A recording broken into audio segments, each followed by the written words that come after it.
പ്രിയ പ്രേക്ഷകരെ, സിംഹകൊട്ടി പ്രേക്ഷകരെ,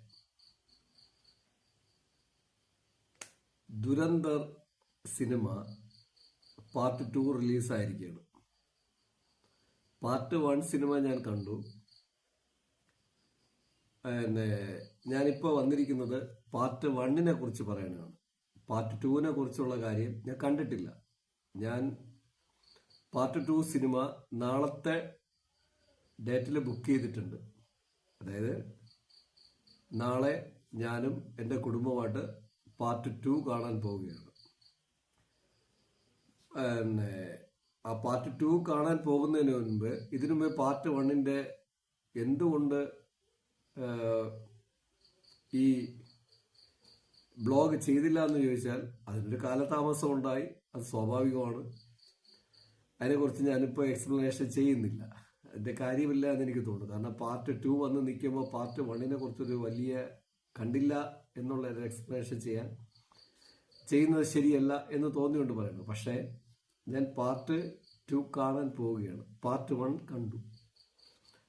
പാർട്ട് 1 കണ്ടതിന് ശേഷം പാർട്ട് 2 പോകുമ്പോൾ നമ്മുടെ ഇന്ത്യയുടെ ഭാരതത്തിൻ്റെ ഒരു നില എങ്ങോട്ട് പോകുന്നു എന്നുള്ളതിനെ കുറിച്ചൊന്നും വിശകലനം ചെയ്യാനല്ല ഞാൻ വന്നിട്ടുള്ളത്. എനിക്ക് അതിനൊന്നും താല്പര്യമില്ല. എനിക്ക് അത്ര ഒരു കാര്യങ്ങളോടും താല്പര്യമില്ല. കാരണം അങ്ങനെയുള്ള എത്ര കാര്യങ്ങൾ നമ്മൾ ചെയ്താലും എന്തൊക്കെ പറഞ്ഞാലും അതൊന്നും കേൾക്കാൻ ഇവിടെ ആളില്ല. അതൊക്കെ തന്നെ നമ്മൾ അങ്ങനെ ചെയ്താൽ പോലും അതൊക്കെ കൺട്രോൾ ചെയ്യണ ഒരു സിസ്റ്റം വന്നിട്ടുണ്ട്. ആ സിസ്റ്റത്തിനകത്ത് നിന്നുകൊണ്ട് ജീവിക്കണ നമ്മൾ എന്നെ പോലെയുള്ളവർ ഇനി എന്ത് പറയാനാണ്? അതുകൊണ്ട് തന്നെയാണ് ദുരന്തർ പോലുള്ള സിനിമകൾ വളരെ ഹൈഫൈ ആയിട്ട് വിജയിക്കുന്നത്. ദുരന്തർ പോലെയുള്ള സിനിമകൾ ഹൈഫൈ ആയിട്ട് ഇനിയും വരണമെന്നാണ് എൻ്റെ അഭിപ്രായം. എല്ലാവരും പറയും, അല്ല ആരുടെയോ പ്രൊപ്പഗാൻഡ അല്ലെങ്കിൽ ആരോ പടച്ചു വിട്ട ചില സംവിധാനങ്ങൾ ആരോ അങ്ങനെ. ഞാനൊരിക്കലും അത് പറയില്ല. ഇത്തരം ചിത്രങ്ങൾ വീണ്ടും വീണ്ടും ഉണ്ടായിക്കൊണ്ടിരിക്കണം. ദുരന്തർ പോലുള്ള ചിത്രങ്ങൾ പാർട്ട് 1 ഞാൻ കണ്ടു. പാർട്ട് 1 പോലുള്ള ചിത്രങ്ങൾ ദുരന്തർ പോലുള്ള പാർട്ട് 1 ഉണ്ടാവണം, പാർട്ട് 2 ഉണ്ടാവണം, പാർട്ട് 3 ഉണ്ടാവണം, പാർട്ട് 4 ഉണ്ടാവണം, പാർട്ട് 5 ഉണ്ടാവണം. കണ്ടിന്യൂസ് ആയിട്ട് പോയിക്കൊണ്ടിരിക്കണം. അതിൽ പ്രൊപ്പഗാൻഡയൊക്കെ ഉണ്ടാവും. അതൊക്കെ ഒരു അഡ്ജസ്റ്റ്മെന്റ് ആണ്. ഞാൻ അതിനെക്കുറിച്ചൊന്നും എനിക്ക് ബോധരേയില്ല. എനിക്കത് വിഷയവുമല്ല. പക്ഷെ ചിത്രങ്ങൾ ഉണ്ടാവണം. ചിത്രങ്ങൾ എന്തിനുണ്ടാകണമെന്നാണ് എൻ്റെ പ്രേക്ഷകർ മനസ്സിലാക്കേണ്ടതെന്നാണ് ഞാൻ ഇപ്പോഴും പ്രേക്ഷകർക്ക് പറയുന്നത്. പറഞ്ഞുകൊണ്ടിരിക്കുന്നു എന്ന് പറഞ്ഞാൽ ഞാൻ മുമ്പ് പറഞ്ഞിട്ടുണ്ട്. കാരണം എന്ന് പറഞ്ഞാൽ എന്താണ് നടക്കുന്നതെന്ന് നിങ്ങൾ പ്രേക്ഷകർ അറിയണ്ടേ? എന്താണ് ഈ ലോകത്ത് നടന്നുകൊണ്ടിരിക്കുന്നത്? ഈ ലോകം എങ്ങനെ പൊയ്ക്കൊണ്ടിരിക്കുന്നു? എന്തിനു വേണ്ടി ഒരു പ്രൊപ്പഗാൻഡ വർക്കൗട്ട് ചെയ്യുന്നു? എന്തിനു വേണ്ടി ലോകം മാറ്റിമറിക്കപ്പെടുന്നു? എന്തിനു വേണ്ടി എന്നെപ്പോലുള്ള ചില മനുഷ്യർ ചേർന്നിരുന്നു കൊണ്ട് നിങ്ങളെ കൺട്രോൾ ചെയ്യുന്ന വിധം ലോകം വിശ്വസിച്ചുകൊണ്ട് പാവം മനുഷ്യർ അവരെ ജീവിതത്തിൽ എത്തപ്പെടാത്തതിനപ്പുറവും പല കാര്യങ്ങളും ചെയ്തുകൊണ്ട്, കാരണം സാധാ മനുഷ്യർക്കൊന്നും ചിന്തിക്കാൻ പോലും പറ്റില്ല. അവരുടെ ആ ഒരു ലിമിറ്റേഷനിലൊന്നും അവർ ചിന്തിക്കുന്ന മനുഷ്യരെ ഉപയോഗിച്ചുകൊണ്ട് ഈ ലോകം എങ്ങനെ മൾട്ടിപ്ലൈ ചെയ്യുന്നു, ആ മൾട്ടിപ്ലിക്കേഷൻ എങ്ങനെ ലോകത്തിൽ മാറിമറിക്കുന്നു എന്നറിയേണ്ടതുണ്ട്. അതിനു വേണ്ടി ദുരന്തർ സിനിമയൊക്കെ ഇനി ഉണ്ടാകണമെന്നല്ല, ഉണ്ടായിക്കൊണ്ടിരിക്കണം. അതാണ് ദുരന്തർ സിനിമയുടെ വിജയം. ദുരന്തർ സിനിമ പാർട്ട് 1 വിജയം എല്ലാവരും വിചാരിക്കും. എല്ലാവരും പറയണേ എന്താണ്? എല്ലാവരും പറഞ്ഞുകൊണ്ടിരിക്കണം ദുരന്തർ പാർട്ട് 1 വിജയം. എല്ലാവരും പറഞ്ഞുകൊണ്ടിരിക്കുന്ന എന്താണ്? ആരെയൊക്കെയോ ഇവർ അഡ്ജസ്റ്റ് ചെയ്തു, ഗവൺമെന്റിനെ മോട്ടിവേഷൻ ചെയ്തു, പല കാര്യങ്ങളിലും ഇവര് വിട്ടുവീഴ്ച ചെയ്തു. പിന്നെ അതിനേക്കാളും ഉപരി ദുരന്തർ സിനിമ പാർട്ട് 1 കുറച്ചു കാലമായിട്ട് കണ്ടിന്യൂ ചെയ്യുന്ന ഇന്ത്യയുടെ ഒരു ജനാധിപത്യത്തെ ക്രിയേറ്റ് ചെയ്തു എന്നാണ് എല്ലാവരും അത് അങ്ങനെയാണെന്ന് മനസ്സിലാക്കുകയും അതിന്റെ പേരിൽ ഇത് ഈ പടത്തിനെ വൈഡായിട്ട് ക്രിയേറ്റ് ചെയ്യുകയും വിജയിപ്പിക്കുകയും ചെയ്തു എന്നാണ് എല്ലാവരുടെ ധാരണ. പക്ഷെ ഞാൻ പറയട്ടെ, എൻ്റെ കാഴ്ചപ്പാടിൽ കൂടെ ഇറ്റ്സ് റോങ്. ഡയറക്ടർ എന്താണ് ഉദ്ദേശിച്ചത്, സ്ക്രിപ്റ്റ് ചെയ്ത ആൾ എന്താണ് ഉദ്ദേശിച്ചത്, നമ്മുടെ ഭാരതം, നമ്മുടെ ഇന്ത്യ എങ്ങനെ പോണെന്ന് എന്താണോ ഉദ്ദേശിച്ചത്, ദുരന്തർ പാർട്ട് 1 അത് ക്ലീൻ ബൈ ക്ലീൻ ആയിട്ട് കാണിക്കുന്നുണ്ട്. നിങ്ങൾ ഇങ്ങനെ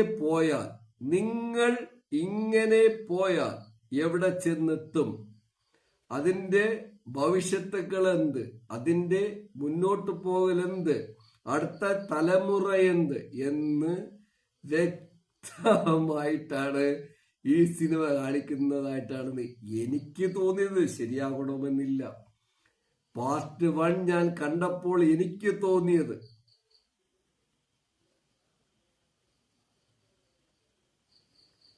ഇച്ചിരി സൈലന്റ്, ഇച്ചിരി ഗ്യാപ്പ്. ദുരന്തർ അപകടം മണക്കുന്നു, അപകടം കാത്തിരിക്കുന്നു. ആരെയാണ്? എന്നെയല്ല. ദുരന്തർ സിനിമ പാർട്ട് 1 ക്രിയേറ്റ് ചെയ്തത് അതായിട്ടാണ് എനിക്ക് തോന്നിയത്. ഒരു സിനിമ ഇഷ്ടപ്പെടുന്ന, ഒരു സിനിമയുടെ ക്രിയേറ്റീവറായിട്ടുള്ള ഒരു സിനിമ എങ്ങനെ പ്രൊഡക്ടിവിറ്റി ചെയ്യുന്നു, അതെങ്ങനെ ഡിസ്ട്രിബ്യൂട്ട് ചെയ്യപ്പെടുന്നു, അതെങ്ങനെ മാർക്കറ്റ് ചെയ്യപ്പെടുന്നു, അതെങ്ങനെ ലോകമൊത്ത് എത്തപ്പെടുന്നു, ആ പടത്തിന് എങ്ങനെ ഹൈ കളക്ഷൻ എത്തുന്നു, ആ വ്യൂവിൽ നിന്നുകൊണ്ടാണ് ഞാൻ പറയുന്നത്.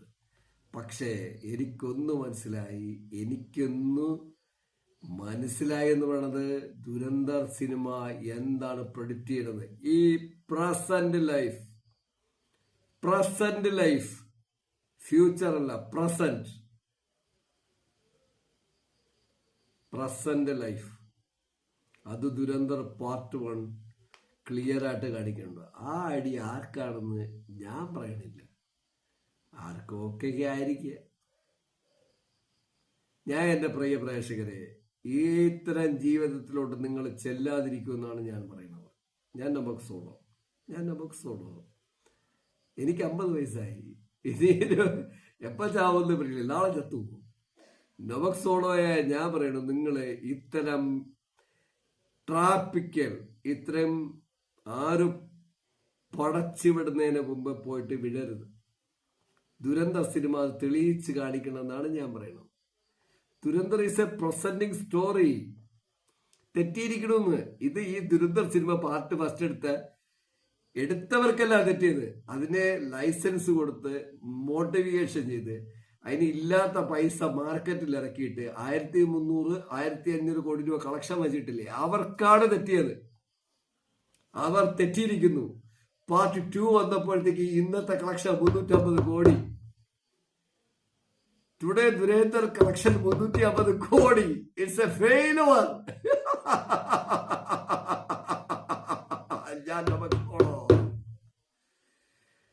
ദുരന്തർ കളക്ഷന് 350 കോടി ബേസ് സെലക്ഷൻ കളക്ഷൻ വന്നിരിക്കുന്നു. It's a true.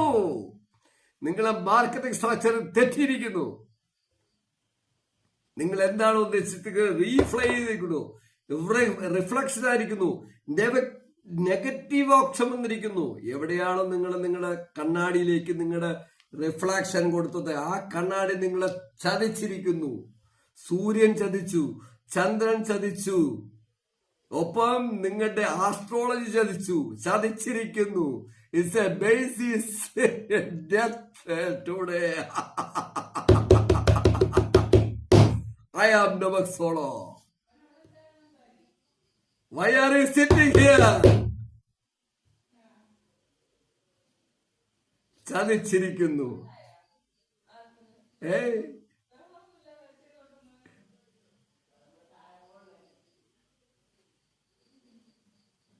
ഞാൻ പറഞ്ഞത് എന്റെ പ്രേക്ഷകർക്ക് മനസ്സിലായോ? ഇതെന്റെ ഫീലല്ല, ഇത് ഇനി ഉണ്ടാകുന്ന ഫീൽ. ഇത് എന്റെ ഒരു ഫീലുമില്ല, എനിക്കൊരു ഫീലും ഇല്ല. ഞാൻ ഒരു സാധാരണ മനുഷ്യൻ. ഞാൻ നവക് സോളോ, ഒരു സാധാരണ മനുഷ്യൻ. പക്ഷെ പിഴച്ചിരിക്കുന്നു. ഈ സിനിമയെ പ്രമോട്ട് ചെയ്തിട്ട് 1300-1450 കോടി ബഡ്ജറ്റിലെത്തിയാൽ എല്ലാവർക്കും എന്തുദ്ദേശിച്ച് നിങ്ങൾ ഈ രീതിയിൽ എത്തിച്ചിട്ടെങ്കിൽ ഇത് പഴച്ചിരിക്കുന്നു എന്നാണ് എൻ്റെ അഭിപ്രായം. പക്ഷേ നിങ്ങൾ ആ രീതിയിൽ എത്തിച്ചിട്ടില്ല എങ്കിൽ എനിക്കൊന്നും പറയാനില്ല. നിങ്ങൾ അങ്ങനെയല്ല, ഒരു സാധാരണ ഭാരത സംസ്കാരവും ഇന്ത്യ സംസ്കാരവുമായിട്ട് ബന്ധപ്പെടുത്തിയാണ് എത്തിച്ചിട്ടുണ്ടെങ്കിൽ എനിക്കൊന്നും പറയാനില്ല. എനിക്ക് അതിനെക്കുറിച്ച് ഒരു കാര്യവും പറയാനില്ല. എനിക്കൊന്നും പറയാനില്ല.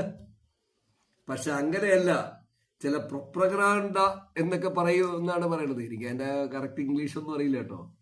എന്തൊക്കെയോ നിങ്ങൾ പ്ലാൻ ചെയ്ത് വർക്കൗട്ട് ചെയ്ത് മാർക്കറ്റിംഗ് സ്ട്രാറ്റജി വെച്ച് അതിന് കോർപ്പറേറ്റ് കമ്പനികളെ വെച്ച് കുറേ വലിയ ബ്രില്യൻ ബ്രെയിന് വെച്ച് ഇന്ത്യയുടെ 150 കോടി ജനങ്ങളെ എടുത്ത് അങ്ങ് മറിച്ച് കളയാന്നുള്ള ഒരു ധാരണയൊക്കെ വെച്ചാണ് ചെയ്തിട്ടുണ്ടെങ്കിൽ ഇറ്റ്സ് ഫെയിലവർ. അതിന്റെ വിജയമാണ് പാർട്ട് 2. ഇത്തരം ചിത്രങ്ങൾ ഇനിയും ഇറങ്ങും. അത് ആരെയാണ് ചോദ്യം ചെയ്യണതെന്ന് വെച്ചാൽ നിങ്ങൾ പലരെ എനിക്ക് എനിക്ക് പറയാനുള്ള ഒരു കാര്യമുണ്ടല്ലോ, നിങ്ങൾ ഇങ്ങനെയൊക്കെ എന്ത് പറയുന്നത് പ്രൊപ്പഗാൻഡ വെച്ചിട്ട് പടച്ചു വിട്ടിട്ട് ലൈസൻസ് കൊടുത്ത് വിടുമ്പോഴത്തേക്കും നിങ്ങൾ തന്നെയാണ് തോറ്റു പോണത്. നിങ്ങൾ എന്താണ് ഉദ്ദേശിക്കുന്നത്? അത് അങ്ങനെയല്ല സംഭവിക്കുന്നത്. അത് തികച്ചും മാറ്റമുള്ള രീതിയിലാണ് സംഭവിക്കുന്നത്. സംഭവിച്ചുകൊണ്ടിരിക്കുകയാണ്. ദുരന്തർ 2 പാർട്ട് 2 ജനത്തിനെ എഫക്ട് ചെയ്യുന്നു, കളക്ഷൻ മാറുന്നു. നമ്മളെ ഒരു സ്നേഹിക്കുന്നവരുടെ കളക്ഷൻ എന്നൊന്നും അല്ല എന്റെ അർത്ഥം. മാറ്റം സംഭവിച്ചുകൊണ്ടിരിക്കുന്നു. ജനം തിരിച്ചറിഞ്ഞുകൊണ്ടിരിക്കുന്നു. ദുരന്തർ 2ന്റെ വിജയം അതാണ് കാണിക്കുന്നത്. ദുരന്തർ 2 ഞാനിപ്പോ പറയുന്നത് മുതൽ ചിലപ്പോൾ എന്നെ പോലുള്ള കുറച്ച് ആൾക്കാർ ലോകത്തിരുന്ന് സംസാരിച്ചിരിക്കുകയും ആ പറയുന്നതിനനുസരിച്ച് ചിലപ്പോൾ കളക്ഷൻ പൊട്ടും. കാരണം നിങ്ങൾ മാർക്കറ്റ് സ്ട്രാറ്റജി കട്ട് ചെയ്യും. അങ്ങനെയൊന്നും ആവശ്യമില്ലെന്നാണ് ഞാൻ പറയുന്നത്. നിങ്ങൾ യാഥാർത്ഥ്യത്തോടെ സത്യസന്ധമായിട്ട് രാജ്യത്തെ ഭരിക്കൂ. സത്യസന്ധമായിട്ട് രാജ്യത്തെ ഭരിക്കൂ. പിന്നെ ഇറങ്ങുന്ന സിനിമകളെല്ലാം, പിന്നെ ഇറങ്ങുന്ന ലോകമെല്ലാം, പിന്നെ എല്ലാം നിങ്ങൾക്ക് അനുകൂലമായിരിക്കും. നിങ്ങൾ സത്യസന്ധമായിട്ട് ഭരിക്കൂ. ഇത് ജനത്തിന് വേണ്ടി ഭരിക്കൂ. പകരം പ്രൊപ്പഗാൻഡ അതിൽ പെട്ട് തള്ളിവിടല്ലേ. തള്ളിവിട്ടാൽ നിങ്ങൾ വിടുന്ന എല്ലാ തള്ളും നാളെ നിങ്ങൾക്ക് നെഗറ്റീവ് ആയിരിക്കും. നിങ്ങൾ ആലോചിക്കൂ, അഡോൾഫ് ഹിറ്റ്ലർക്ക് എന്ത് സംഭവിച്ചു? പ്രൊപ്പഗാൻഡ. അയാളെ മോശമൊന്നുമല്ല, അയാളുടെ ജീവിതവും മോശമൊന്നുമല്ല. പക്ഷെ ചില സാഹചര്യങ്ങൾക്ക് അയാൾ തള്ളിവിട്ട സാധനങ്ങൾ അയാൾക്ക് നെഗറ്റീവായി.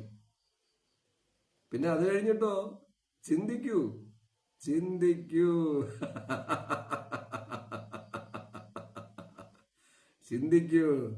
പിന്നെ ഉണ്ടായ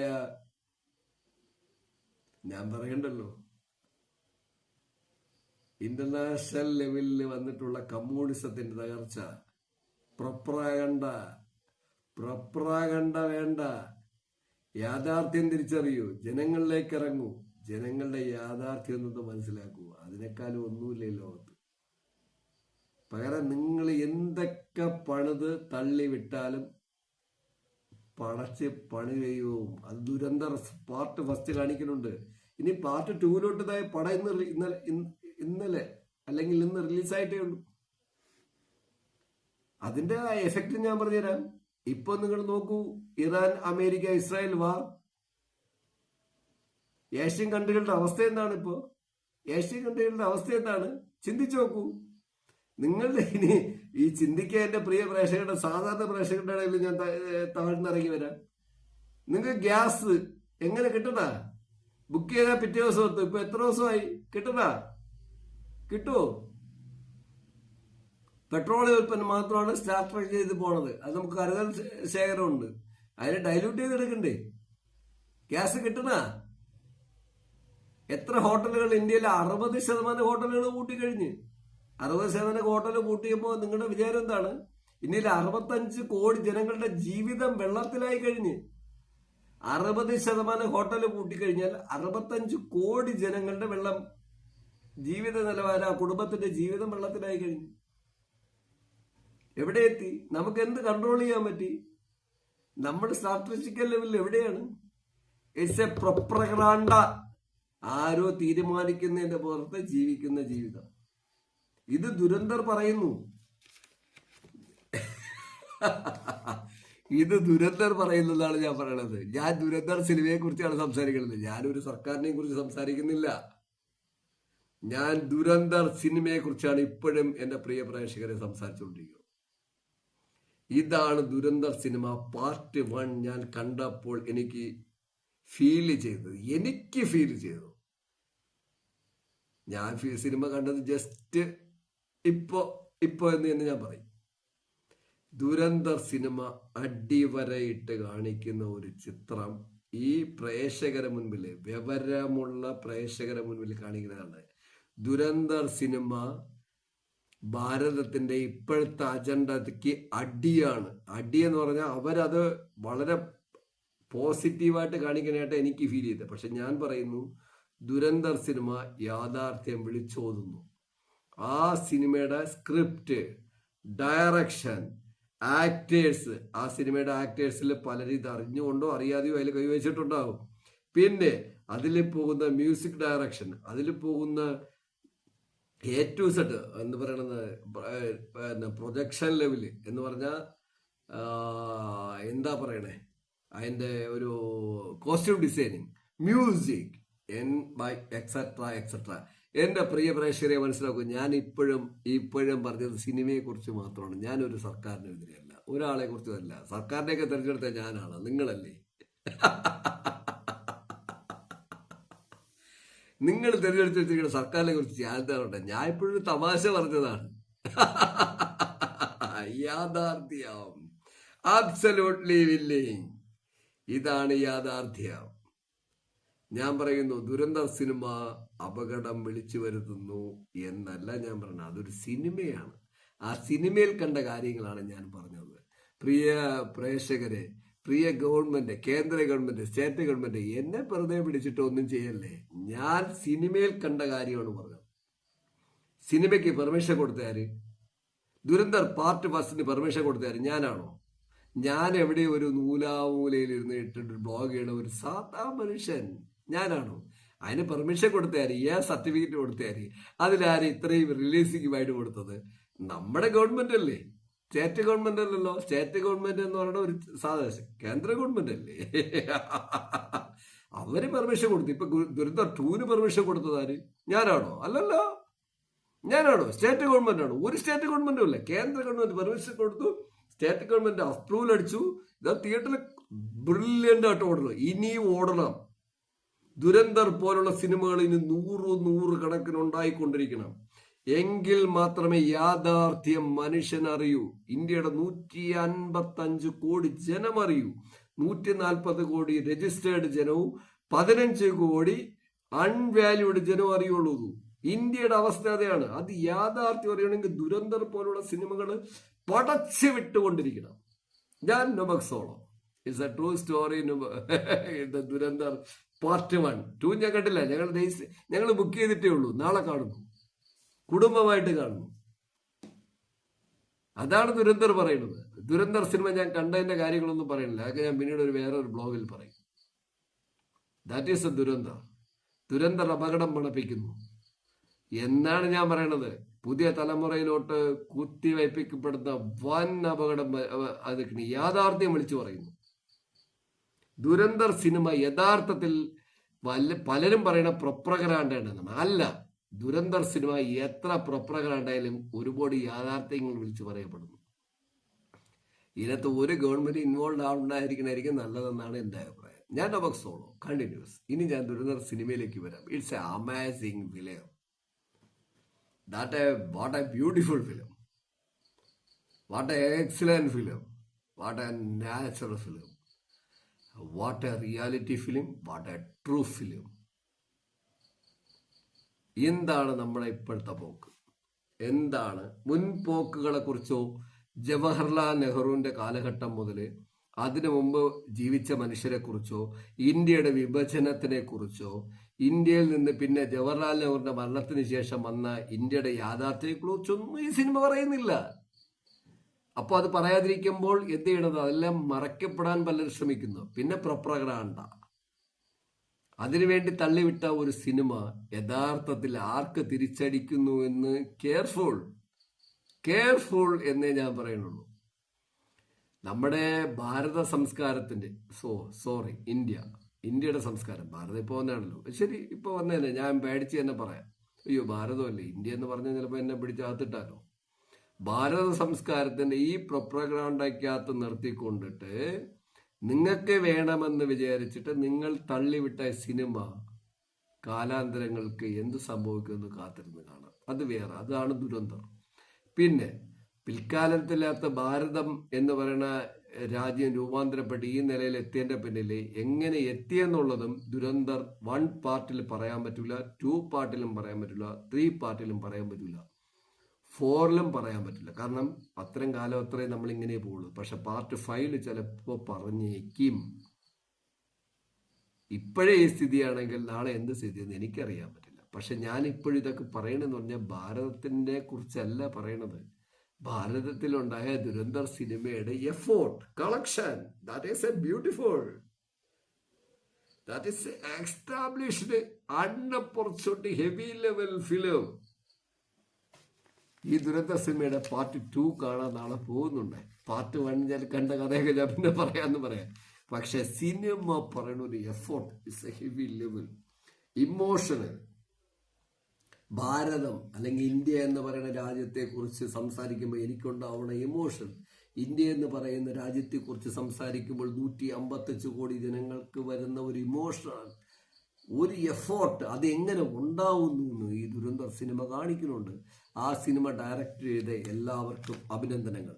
അതാണ് ഞാൻ പറഞ്ഞത്. ഞാൻ സിനിമയെക്കുറിച്ചാണ് ഇപ്പോൾ സംസാരിക്കുന്നത്. ഞാനിതൊരു ഗവൺമെന്റിനെതിരല്ല, ഞാനൊരിക്കലും ഒരു വ്യക്തിക്കും ഒരു വിഷയത്തിനും എതിരില്ല. പക്ഷെ സിനിമ, ഞാനിപ്പോഴും പറഞ്ഞതല്ല, സിനിമയെ കുറിച്ചാണ്, വേറെ ഒന്നിനെ കുറിച്ച് ഞാൻ പറഞ്ഞിട്ടില്ല. ഒരു പ്രൊപ്പഗാണ്ടയെ കുറിച്ച് പറയുന്നില്ല. പ്രൊപ്പഗാണ്ട എന്ന് ഞാൻ ഉദ്ദേശിച്ചതെന്ന് പറയുന്നത് തന്നെയും സിനിമയെ കുറിച്ചാണ്. സിനിമ എന്ത് പറയുന്നു, അതാണ് സിനിമ. അതാണ് ദുരന്തർ പാർട്ട് 1 പറയണത്. ദുരന്തർ പാർട്ട് 1 ഡയറക്ട് ചെയ്തിരിക്കുന്നത് ആദിത്യ ധാർ. എന്റെ മനുഷ്യ 2019 സർജിക്കൽ സ്ട്രൈക്ക് ചെയ്ത് ആൾ 2025 ഡിസംബർ 5 ഈ പടം റിലീസ് ചെയ്തത്. Spy action thriller. താങ്കൾ ആ സിനിമയിൽ നിന്നും ദുരന്തർ പോലൊരു സിനിമയ്ക്ക് എടുത്ത പ്രചോദനം, it's a unpredictable, beautiful, like helpful. That is a right, you are a true, it's a real film. Surgical strike എന്നതിന് ശേഷം താങ്കളെടുത്ത അതിനേക്കാളും 1000 മടങ്ങ് ബ്യൂട്ടിഫുൾ ഫിലിമാണ് ദുരന്തം. അമാനുഷികത, അല്ലെങ്കിൽ ശക്തിമാൻ, അല്ലെങ്കിൽ ഞാൻ എന്ത് ചെയ്യും, മരണം വരെയും, അങ്ങനെയുള്ള അറ്റിറ്റ്യൂഡ് ജീവിക്കുന്ന ഒരു ആൾ പോകുന്ന കഥ. ഇത് ഈ പടം പ്രൊഡ്യൂസ് ചെയ്തോ, അയ്യോ, അവർ അഭിനന്ദിച്ചതിനെ പറ്റൂ. ജിയോ സ്റ്റുഡിയോസും 62 സ്റ്റുഡിയോസും ഒപ്പം ജ്യോതി ദേശ് പാണ്ഡെ, ആദിത്യ ധർ ഡയറക്ടർ, ലോകേഷ് ധർ കൂടെയാണ് ഈ പടം നിർമ്മിച്ചത്. ഈ ടീം എടുത്ത റിസ്കിനെ കുറിച്ച് എനിക്കൊന്നും പറയാലേട്ടാ. നിങ്ങൾ യാഥാർത്ഥ്യ ലോകത്തെ പറഞ്ഞത്, നിങ്ങളെ കുറിച്ചൊക്കെ ഞാൻ എന്ത് പറയാനാണ്. Beautiful producer team, that is excellent, unbelievable, unpredictable. നിങ്ങളാണ് ഈ ലോകത്തിന്റെ താരം. പിന്നെ അത് കഴിഞ്ഞ ആർട്ടിസ്റ്റ് രൺബീർ സിംഗ്, അക്ഷയ് ഖന്ന, സഞ്ജയ് ദത്ത്, അർജുൻ രാഭാർ, മാധവൻ, സാറ അർജുൻ, രാകേഷ് ബോധി, സൗദബ് ഖേര, ദാനിഷ് പണ്ഡർ. ഇവരൊക്കെ അഭിനയിച്ചും ഒപ്പം കുറെ 100 ആയിരക്കണക്കിന് ജൂനിയർ ആർട്ടിസ്റ്റ് അഭിനയിച്ച പടം.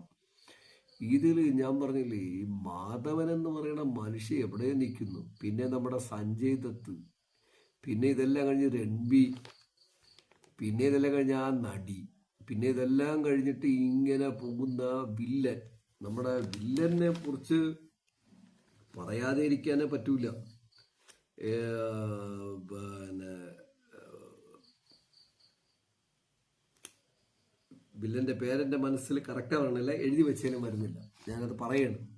അദ്ദേഹത്തിന്റെ പെർഫോമൻസ്, പിന്നെ കൂട്ടാളികളുടെ പെർഫോമൻസ്, ബൈക്കിൽ റൈഡ് ചെയ്യുന്ന പോകുന്ന പിള്ളേര്, പിന്നെ അതെല്ലാം കഴിഞ്ഞത് ക്രോസ് കട്ട് അടിക്കുന്ന ആക്ഷൻ സീനിൽ അടിക്കുന്ന പിള്ളേർ. ആക്ഷൻ സീനൊന്നും പറയാൻ പറ്റൂല കേട്ടോ. Unbelievable, unpredictable. ഇവരെയൊക്കെ ഒരു പെർഫോമൻസ് ഓഫ് ലെവലിന്റെ ടോപ്പ് ഓഫ് വേരിയന്റ്. അങ്ങനെ എല്ലാം കൂടി ഒരു സിനിമ എന്നുള്ള നിലയ്ക്ക് ദുരന്തർ എന്ന് പറയുന്ന സിനിമ ഒരു ദുരന്തർ സിനിമയല്ല. ഈ സിനിമ ഒരു ഒരു ഉണർവാണ്, ഒരു എഫക്റ്റാണ്, ഒരു പവറാണ് തലമുറയ്ക്ക് കൊടുത്തിരിക്കുന്നത് ഇന്ത്യൻ ജനറേഷന്. ഇത് ബുദ്ധിയുള്ളവരെ ബുദ്ധിപൂർവ്വം ഉപയോഗിക്കുമെന്നാണ് ഞാൻ പറയുന്നത്. ദുരന്ത സിനിമ എന്താണോ നിങ്ങൾ ഉദ്ദേശിച്ചത് അതല്ല ജനങ്ങളുടെ ഇടയിൽ നടക്കുന്നുവെന്ന് ഞാൻ പ്രേക്ഷകരുടെ അടുത്ത് പറയാണ്. അതിന്റെ നേരെ ഇതിന് എന്താണോ സർട്ടിഫിക്കറ്റ് കൊടുത്തിട്ട് പെട്ടെന്നൊക്കെ പ്രൊപ്പഗാൻഡ ലെവലില് പെർമിഷൻ കൊടുത്തത്, ഞാൻ പ്രേക്ഷകർക്ക് പറഞ്ഞ അതൊന്നുമല്ല നടക്കണത്. അതിന്റെ അപ്പുറമാണ് ഇന്ന് നടക്കാൻ പോണത്, നടന്നുകൊണ്ടേയിരിക്കുന്നത്, ഇനിയും നടക്കും. അത്തരം ഉള്ള കാര്യങ്ങളാണ് ഈ സിനിമ. ഞാൻ സിനിമയെ കുറിച്ചാണ് പറഞ്ഞത്. ആ സിനിമ ഒരു പ്രതീക്ഷയോടാണ് പ്രേക്ഷകര് പാർട്ട് 2 തിയേറ്ററിൽ എത്തുന്നത്. ഞാനിപ്പോഴും പാർട്ട് 1 കുറിച്ചാണ് പറയുന്നത്. പിന്നെ ഈ പടം പാകിസ്ഥാൻ കറാച്ചി നുഴഞ്ഞു കയറുന്ന ഒരു രഹസ്യ ഇന്ത്യൻ ലിജൻഡ് ഓഫീസറുടെ കഥയാണ്. അമാനുഷികനായ ലിജൻഡ് ഓഫീസറുടെ കഥയാണ് ദുരന്തർ പറയുന്നത്. ആ കഥ മുന്നോട്ട് പോവുകയും അതിന്റെ സെക്കൻഡ് പാർട്ടാണ് ഈ പടത്തിൽ ഇറങ്ങിയിരിക്കുന്നത്. ഇതിന്റെ തിരക്കഥ തയ്യാറായിരിക്കുന്നത് ശിവകുമാർ വി പണിക്കർ. ശിവകുമാർ വി പണിക്കർ എന്ന് കേട്ടപ്പോൾ എനിക്ക് ഒരു മലയാളിയാണെന്ന് തോന്നുന്നു ഇതിന്റെ തിരക്കഥ തയ്യാറാക്കിയിരിക്കുന്നത്. ശരിയാവണമെന്നില്ല. പിന്നെ ക്യാമറ വികാസ് നൗലാഖ. എൻ്റെ മനുഷ്യ, നിങ്ങളെ ക്യാമറ വർക്ക് എന്ന് പറഞ്ഞാൽ നിങ്ങൾ 8 or 10 ക്യാമറ ഉപയോഗിച്ചോ, 8, 7 അങ്ങനെ 5 ക്യാമറ ഉപയോഗിച്ചോ എന്നറിയില്ല. അൺബിലീവബിൾ കേട്ടോ. ഓരോ സീനും എടുത്ത് വച്ച് ഫ്രെയിമിൽ, ഒരു സിനിമ ആസ്വാദകൻ എന്നുള്ള നിലയ്ക്ക് ഈ സിനിമ എടുത്ത് വച്ച് ഫ്രെയിം ബൈ ഫ്രെയിം ആയിട്ട് കാണുമ്പോൾ കണ്ട ഒരു സുഖമുണ്ടല്ലോ. ഓ എൻ്റെ മനുഷ്യ, ഈ അടുത്ത കാലത്ത് ഒരു 15 വർഷത്തിനകത്ത് ഹിന്ദി സിനിമയിൽ ഇറങ്ങിയിരിക്കുന്ന ഏറ്റവും ടോപ്പ് ക്ലാസ് സിനിമയാണ് ദുരന്തർ പാർട്ട് 1. പാർട്ട് 2 കണ്ടില്ല, ഞങ്ങൾ നാളെ കാണാൻ പോകുന്നുള്ളൂ ഫാമിലിയായിട്ട്. സൂപ്പർ. ആ രീതിയിലാണ് ഫിലിം മേക്ക് ചെയ്ത് വെച്ചിരിക്കുന്നത്. അതാണ് ആ പടത്തിന്റെ തിരക്കഥ പറയുന്നത്. ഒപ്പം ഓജസ് ഗൗതം കൂടെ ഇതിനകത്തുണ്ട്. ഇവരൊക്കെ സൗത്ത് ഇന്ത്യൻസ് ആണെന്ന് എനിക്ക് തോന്നുന്നു. ശരിയാവണമെന്നില്ല. താമസിക്കേണ്ട നോർത്തിലോ എവിടെയാ താമസിക്കേണ്ടത്, എവിടെയൊന്നല്ല. നമ്മളൊക്കെ ഇന്ത്യക്കാരല്ലേ, നമ്മളൊക്കെ ഭാരതീയരല്ലേ. What a beautiful script, natural writing. പിന്നെ ഇതിനകത്ത് ക്യാമറ വികാസ് നൗലാഖ. ഇതിനെല്ലാം മനസ്സിലാക്കി ക്യാമറ ഓടിക്കുന്ന ഒരു രീതി ഉണ്ടല്ലോ, യാഥാർത്ഥ്യം തിരിച്ചറിയാൻ പറ്റില്ല. പിന്നെ ഇതിൻ്റെ ആർട്ട് ഡയറക്ഷൻ, പേര് ഞാൻ എഴുതിയെടുത്തിട്ടില്ല. ഒരു സിനിമ, ഹിന്ദി സിനിമ ഒരു 20 വർഷത്തിനകത്ത് ഇപ്പോൾ കണ്ടതിന് ശേഷം ഇത്രയും നാച്ചുറൽ ആർട്ട് ഡയറക്ഷൻ കണ്ട ഒരു സിനിമ വേറെ ഇല്ല കേട്ടോ. ഹിന്ദിയിൽ അത്. പക്ഷെ സൗത്ത് ഇന്ത്യയിൽ പല പടങ്ങളും ഉണ്ട്, കേരളത്തിലും ഉണ്ട്, ഇങ്ങനെ ഒരുപാട് ഉണ്ട്. അതിനെക്കുറിച്ചൊന്നും ഞാൻ പറഞ്ഞില്ല. ഹിന്ദിയിൽ ഇത്രയും വൃത്തിയോടെ, ഇത്രയും വെടിപ്പോടെ, ഇത്രയും സ്റ്റൈലിഷ് ആയിട്ട്, ഇത്രയും മാർവലസ് ആയിട്ട് ഒരു ആർട്ട് ഡയറക്ഷൻ കണ്ട പടം കണ്ടിട്ടില്ല. What a beautiful. ദുരന്തർ 2 ഞാൻ ബുക്ക് ചെയ്തിരിക്കുകയാണ്. അതിനേക്കാളും നല്ല സ്റ്റൈലായിരിക്കും എന്ന് പ്രതീക്ഷിക്കുന്നു. പിന്നെ ഈ പറയുന്ന പടത്തിന്റെ music, editing Shivakumar V Panicker. ഈ ശിവകുമാർ വി പണിക്കറാണ് തിരക്കഥ. ഇതിൻ്റെ എഡിറ്റിംഗ് വാട്ട് എ ബ്യൂട്ടിഫുൾ. എവിടെയെങ്കിലും ഒരു ലാഗുണ്ടോ, എവിടെയെങ്കിലും ഒരു വിഷയമുണ്ടോ? 4 മണിക്കൂറുള്ള ഈ സിനിമയ്ക്ക് എന്നുള്ളത് എൻ്റെ അപ്പോ എന്താ പറയണത്, രോമാഞ്ചം, പുല്ലരിക്കുന്നേ. ഇറ്റ്സ് എ ഹെവി ഗും സൂമിങ് വന്നിരിക്കുന്ന സിനിമയാണ്. What a beautiful film, excellent. പിന്നെ ഈ പറയുന്ന മ്യൂസിക് ശാശ്വത് സച്ചിദേവ്. ഈ ഇത്രയും നല്ല ക്രിയേറ്റീവായിട്ടുള്ളൊരു മ്യൂസിക് ഹിന്ദി സിനിമയുടെ ചരിത്രത്തിൽ 15 വർഷത്തിനിടയിൽ ഉണ്ടായിട്ടില്ല.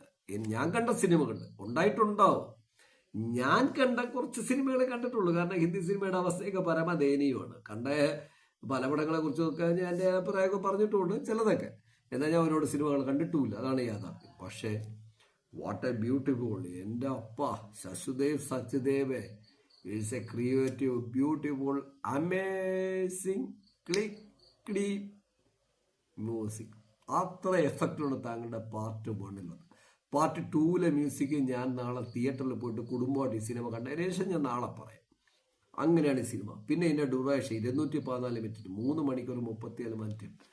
എനിക്കത് കുറഞ്ഞു പോയതായിട്ടോ തോന്നിയത്. പടം കഥ കണ്ടിരുന്നപ്പോഴേ അത് ഇച്ചിരി കുറഞ്ഞു പോയെന്ന് തോന്നി. അതൊരു 1 മണിക്കൂറുടെ ആകാം. നിങ്ങൾ സത്യം പറയണമെങ്കിൽ 1 മണിക്കൂറുടെ ആവാം. നിങ്ങൾ കള്ളം പറയണമെങ്കിൽ 2 മണിക്കൂറിന് താഴെ ക്ലോസ് ചെയ്തിട്ട് പോകണം. അങ്ങനെയാണ് എനിക്ക് തോന്നുന്നത്. ഞാൻ ഷെയർ ചെയ്തെന്നുള്ളത് ശരിയാവണമെന്നില്ല. ചീത്ത വിളിക്കുന്നവർ ചീത്ത വിളിക്കും. ഇതിൻ്റെ ബഡ്ജറ്റ് 250-475 കോടിയാണ് പറയുന്നത്. 2 പാർട്ടിനും കൂടെ 500 കോടിക്ക് താഴെയാണെങ്കിൽ ഇപ്പോൾ തന്നെ പടം വമ്പ വിജയമായി പാർട്ട് 2 റിലീസായി. ഇന്നലെ ഒറ്റ ദിവസം കൊണ്ട് വമ്പൻ കളക്ഷൻ നേറി. ഈ പടം 2500 കോടിയെങ്കിലും കളക്ട് ചെയ്ത് പോകുമെന്നാണ് എൻ്റെ കണക്കുകൂട്ടൽ. പോണം, ഇത്തരം ചിത്രങ്ങൾ പോണം, അങ്ങനെ പോയിക്കൊണ്ടിരിക്കണം. ജനത്തിനെ പ്രഡിക്റ്റ് ചെയ്യാൻ ഒരു നമ്മളെ എന്തൊക്കെയോ ആണെന്ന് പറഞ്ഞ് കുറേ ഇരിക്കുന്ന മണ്ട ശിരോമണികളുണ്ട്. അവർ ജനത്തിനെ പ്രഡിക്റ്റ് ചെയ്യേണ്ട. അതാണ് ഈ സിനിമ കാണിക്കുന്നത്.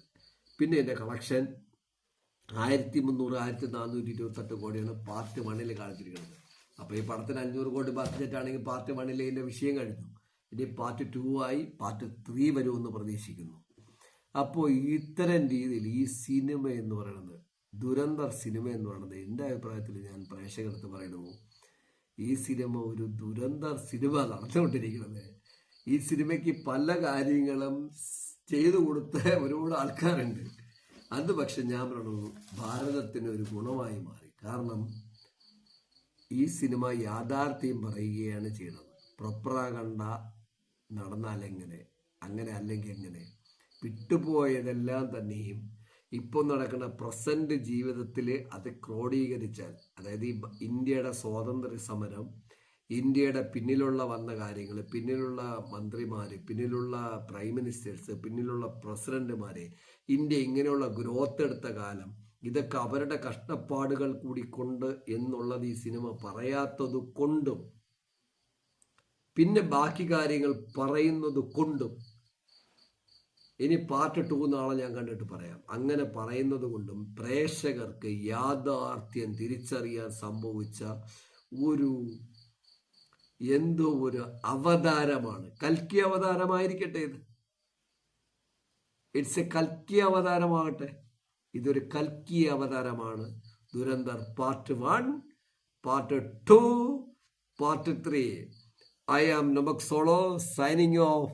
പുതിയ ബ്ലോഗുമായിട്ട് നാളെ ദുരന്തർ പാർട്ട് 2 കണ്ടിട്ട് കാണാം. അപകടം പതിയിരിക്കുന്നു. എനിക്കല്ല, എൻ്റെ പ്രേക്ഷകർക്കല്ല, ഈ രാജ്യത്തിനുമല്ല. ചില കാര്യങ്ങൾ പടച്ചു വിടുന്ന ചില മനുഷ്യർക്ക് അപകടം പതിയിരിക്കുന്നു എന്ന് ഓർമ്മിച്ചുകൊണ്ടും ദുരന്തർ സിനിമ പാർട്ട് 2 2000 കോടി രൂപയ്ക്ക് മുകളിൽ കളക്ട് ചെയ്യട്ടെ എന്ന് പറഞ്ഞിട്ട് അഭിമാനത്തോടെ പറഞ്ഞുകൊണ്ടും signing off. I am Nobak Solo. Meet you again tomorrow after some